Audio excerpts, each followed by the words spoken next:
Karnataka is all set to follow Tamil Nadu. Its State Education Policy Commission is likely to submit a report that will recommend a two-language formula. We've already seen the Chief Minister of Karnataka saying his government is committed to implement the two-language formula. Even as this debate was playing out, you already have the Chief Minister of Andhra Pradesh coming out and saying what's wrong in learning Hindi. Similar opinion by former Chief Minister of Andhra Pradesh, Jagannath Reddy as well.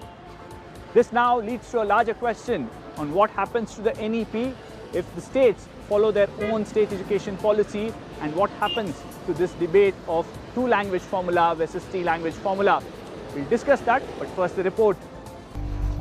Karnataka is poised to ditch the three-language formula in schools, moving closer to adopting a two-language policy similar to Tamil Nadu and Maharashtra. This comes days after Chief Minister Sidharamaya voiced his government's preference for such a system. Sources indicate the State Education Policy Commission is likely to recommend this shift in its upcoming report. The proposed change is set to redefine language education in Karnataka. While the current system mandates three languages, typically Kannada, English and Hindi, the new policy could see Hindi dropped as a compulsory third language. The Kannada Development Authority is arguing for the removal of Hindi from the third language option. They advocate for other regional languages from Karnataka, such as Tulu, to be offered as alternatives. It's not easy to implement bilingual formula in Karnataka, though we all like to have it, because Karnataka has more than 231 languages. The speakers' numbers are more than 10,000. So in principle, you should be able to teach all those languages in the classroom. You should prepare a separate textbook for them, and it's a student's right. It's a student's right to learn, or read, or complete his education through his mother tongue. But when you teach two-language formula, of course, it will be Kannada as a state language and English as a communication language. That's a perfect stand. Then how about other languages? Private schools, while agreeing that compulsory Hindi should be eliminated, have voiced a different concern. Camps as an association, we are against implementing Hindi compulsory. Especially state board children's third language compulsory Hindi has been imposed. We are against it, but diluting three language policy is not that good, because there are various factors. Learning multiple language is more important for children, and across board there is a discrimination. Third important thing is, if a child from other state wants to learn his mother tongue, then there will be no option in Karnataka. We have to see that how to uphold Kannada to be implemented in Karnataka rather than making compulsory Hindi as a third language. The debate also resonates beyond Karnataka. Leaders like Andhra Pradesh Chief Minister Chandrababu Naidu have defended the importance of Hindi, while former Andhra Pradesh Chief Minister Jagannath Reddy has batted for better English education. He showed brilliance from a young age.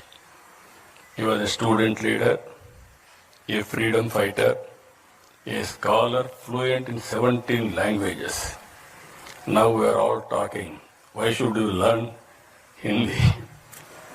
Not only he learned Hindi, he has learned 17 languages. That is how he has become a great man. Medium of language should be English. Yes, once the medium is established as English, you can have language 1, language 2, language 3. My school was an English medium school. My first language was Hindi. In our school, my second language was Telugu. The proposed shift in Karnataka's language policy aims to strike a balance between linguistic diversity and student burden, especially with many children failing in Hindi exams. Well, to take this debate forward, we have an eminent panel joining us on the show today. We have Mr. Samruddh Hegde, the spokesperson of the Congress Party. We have Mr. Ashok Gowda, the spokesperson of the BJP. We have Professor Jyotsna, the spokesperson of the TDP, joining us on the show today. I'll come to you, Jyotsna, first. We have seen the comments made by Mr. Chandrababu Naidu, But then many are saying this goes against the founding principles of this party, which in a way at one point in time spoke against Hindi imposition. How does Mr. Naidu or the TDP now justify these comments? See, initially I should tell you that our party's inception was definitely the pride of Telugu, and we stick to it. We are not deviating from it. I'm a proud Telugite and I'm proud of my mother tongue, and ours is probably one of those very few parties which has very strongly voiced for the mother tongue, and we have been doing it. Since our inception, we have been doing it. There is no deviation on that front. But what we intend to say now is, according to the, I think, changing situations, I'm an academician, so I know how it is working outside. So according to the changing situations, there is nothing wrong in learning more languages. What is wrong in learning Hindi? In fact, what is wrong in learning Tamil or Kannada or any other language for that matter?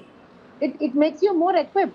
It makes you more, I think, it increases your horizons, and in fact, I would say it increases the opportunities for you.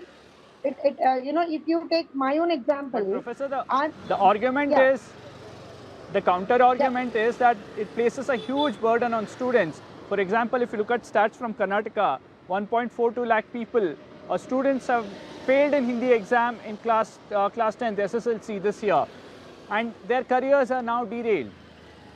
No, what I'm trying to say is, see, definitely when you learn more languages, it's not a burden on the student. It's like student is equipped with more ammunition. I would say that it's more ammunition in their hand. Let's say, for example, when I studied, I had Hindi as my second language.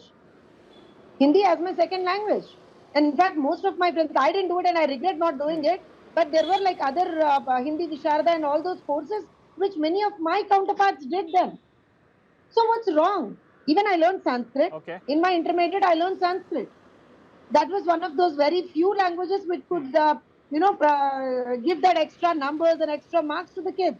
I mean, I'm telling you that this is all something that the changing circumstances give you as an added advantage. My only thing is there should be no imposition. Okay, added advantage, but at the same time, I'll quickly bring in Samruddh Hegde. Yes, I'll come back to you in a short bit. Samruddh Hegde, the argument here is what's wrong in learning additional language. The state seems very clear that it will have a two-language formula sooner or later. The Chief Minister is on record saying that his government is committed to have a two-language formula. We now know that the State Education Policy Commission is likely to recommend a two-language formula. But the challenges in implementing that will be quite a bit for the Congress government here in Karnataka, Samruddhi. While the Karnataka government is definitely in favor of the two-language policy, we are still awaiting the report and we are yet to formally deliberate on the recommendations made by the State Education Council. But our primary objective is twofold. One is to protect the interest and integrity of our students and to protect the interest and integrity of our language. In our Karnataka State Board, after class 5, a third language is introduced. Unlike ICSE and CBSE and national boards, our Karnataka State Board students have to write the third language subject for their 10th board exams.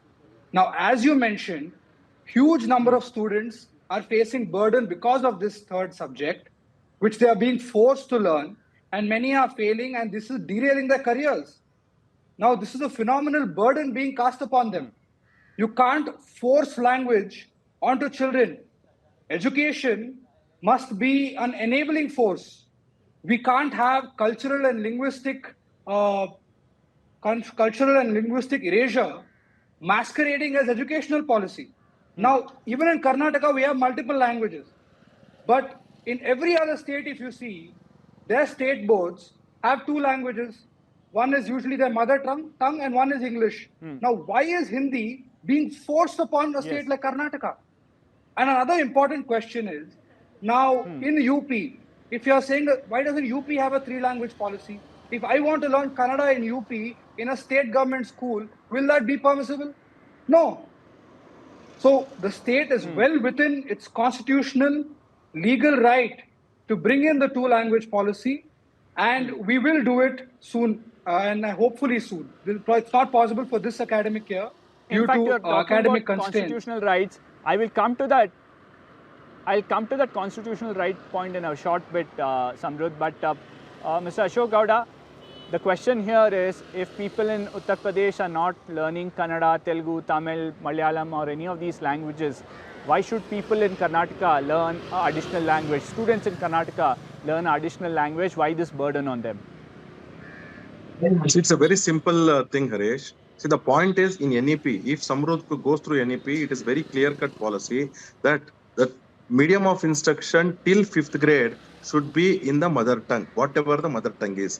And if at all you have learned the mother tongue with the grammar properly till before your 13 years, you can learn any other languages and it will not be a burden with a very systematic way, and that is what NEP spoke about. And Karnataka, probably Samrudh probably is not aware, Karnataka already currently who are writing 10th exams are the people who are facing the blunt in the Karnataka State Board. And in the coming days, that is the people who have joined first grade in 2022 or 2023, and those people will not be writing the third language in the 10th standard exam. For them, it has been waived off, and Karnataka has already given the formula saying that it will be only 5 exams which have to be done. Meaning to say, but if you are a Telugu medium student, if you are a Marathi medium student, if you are a Urdu medium student, Kannada is compulsory, that marks will be counted. So it's a very clear cut. Karnataka has already adopted this policy unnecessarily to just to blame the central government, Sidharamaya, and with the bandwagon of I.N.D.I. MK Stalin and the left-oriented people, they are trying to politicize an issue which is actually not an issue. Already the policy is very clear, and if at all you adopt NEP, and if at all you follow the NEP, and if you follow the medium of instruction being your own mother tongue, whatever it is, and you can easily learn any other languages, just like P.V. Narasimha Rao and many scholars who have learned many languages. But if you know your own mother tongue. What about the other batches? Mr. Ashoka, what about the other batches, the ones who've joined before 2022? Absolutely, absolutely right. They continue. Absolutely right. See, the policy was made in 2016, then the policy was made in 2018, amended, and then the policy was formulated in 2022.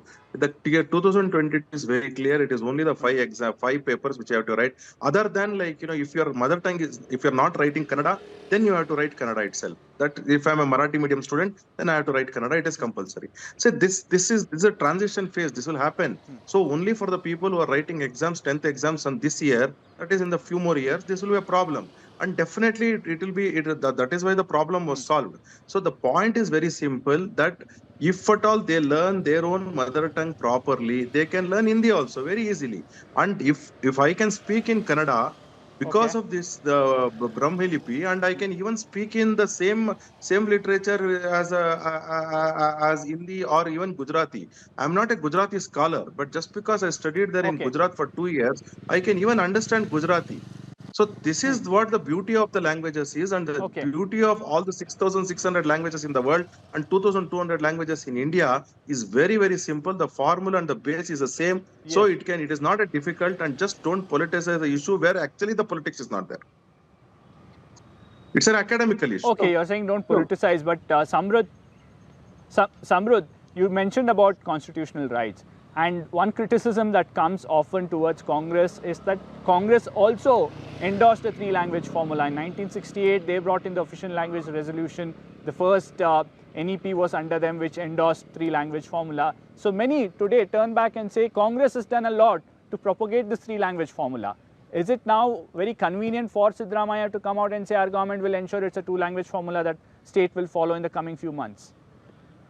No, definitely not. I think we are very clear on the position of how because education comes under the concurrent list under Schedule 7. So it is for the state and the nation to come out. And when an NEP or a national education policy is set out, it is for the state also to make a decision on that national education policy to accept or reject it. Now, the BJP, what they are doing, how they are forcing it upon a state, is that they are imposing penalties. They are not releasing funds if a state does not take up the NEP. It is our choice. It is in our hand. And you are talking about 5 subjects. It is not yet come into force. We are bringing that kind of 5-subject policy into force. And you haven't done anything for it all these years. You're trying to promote 3 languages already. And on top of that more, we are trying to build scientific temperament in students. You cannot force Hindi onto regional state. Yes, if a student, we have a lot of linguistic professionals on this panel. Maybe they know Gujarati, Hindi, English, Telugu. Wow, that's great for them. But this is not the case for all our students. We have crores and crores of students who have to write exams. Knowing a language is different. Being proficient is different. Having to be evaluated in it is entirely different. You can't force students to go through this. But Samruddh, as you rightly mentioned, and as I said that there will be a lot of challenges, we've already seen one in Tamil Nadu. The union government is saying that we will block the Sarva Shikshana Abhiyan funds for you if you're not implementing NEP and three-language formula. What's the guarantee that tomorrow Karnataka will not also face the same situation? See, that is for the state government, that is for the central government to answer. If we are trying to put forth our own language and we are being penalized for something that we are following our own language, that is on the central government to answer of why they are not allowing us to implement the NEP or implement our own state policy. That is for them to answer. Mr. Ashok Gowda, do you see that situation arising in Karnataka, what we've already seen, a face-off between Tamil Nadu government and the central government? It's landed in the Supreme Court now. Yeah, I request Samruddh to have you read NEP in holistic, in the complete manner. Have you read it? The very simplified version is there. Have you read it? No, then please list out 10 negatives in that and list out 5 positives in that. I can list out 20 positives and not even 1 negative. So this is right now we are on the topic of nothing. You are a BJP spokesperson. You will only list 10 No, I don't want. No. 1 second. You have said that you read NEP. I welcome that. At the same time, your education minister, both MC Sudhakar, as in a private meetings, he says that I have read NEP and I acknowledge the beauty of NEP in the private meetings. But in the public forum, he says that, no, I don't want to implement because my party believes in that. And at the same time, in the primary education minister, Madhu Bangarappa, when I personally have asked him that, have you read NEP? He says, no, I have not read NEP. Meaning to say that without reading NEP, you people blame NEP through and through. And just because it is bought by BJP, without reading, you people are unnecessarily blaming the new education policy. When it was bought in 1968 and 1986. Sir, we're talking about a three-language policy. It is my time. Please talk about a three-language policy. It is my time. It is my time, Mr. Hegde. Yeah, and as well as you amended the educational system in 2008 and 9. We all welcomed it, and Karnataka was the first first government under Yediyurappa ji which said that we will implement RTE. So, meaning to say that we do not go against the central government, whichever the government is there. Yeah, please continue, Harish. Fair enough. But do you think if tomorrow the state, which has already made its intent clear that it wants to have its own state education policy, which is now in the final stages, likely to be submitted to the government soon, will that lead to a face-off between the state and the centre like the one that we have seen in Tamil Nadu already? See, Harish, let us be very simple. If Karnataka Congress government was serious about the governance, what they could have done, this is the 26th month, we are entering to the 27th month in 2 days. In the 27th month, they said that as soon as they came, that we are going to scrap NEP. Now what happened, the person who joined the system in 2021 was in NEP. The person who joined in 22 was in NEP. Person who joined in 23 was out of NEP. Meaning to say that the people who have joined the course in 2023, 24, 24 and 25, now 25 and 26, there is no formula at all, whether it is SCP or NEP. And the students are in confusion, professors are in confusion. You go to any universities and do the fact check. They are all saying that unnecessarily we have been put under a pressure and not knowing what to do, because I asked the professors, have you drafted a new syllabus? They are saying we don't know because SCP has not come. Even though we draft a new policy, we are also saying that we want to follow the NEP. No, the state government is saying not to follow the NEP. But let us formulate our own curriculum. They are not allowing to follow our own curriculum because they are saying that SCP will come. Then they are deteriorated by past 5 years or 6 years. The people who joined the 23-24 batch are reading the education curriculum which was post NEP, that is 2019 and 20. Meaning to say they are outdated by 6 to 7 years. Meaning to say the skills are not enhanced. The upliftment of the new technology is not enhanced. It's not just being outdated, it's also led to a lot of confusion, Professor Sidharamaya is making.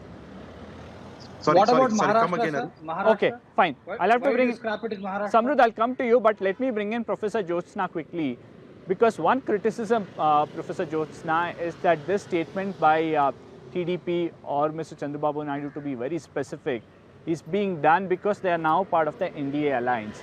Many pointing out on what's happening in Maharashtra, saying that BJP's own government, headed by their own Chief Minister, is not willing to have Hindi till class 5.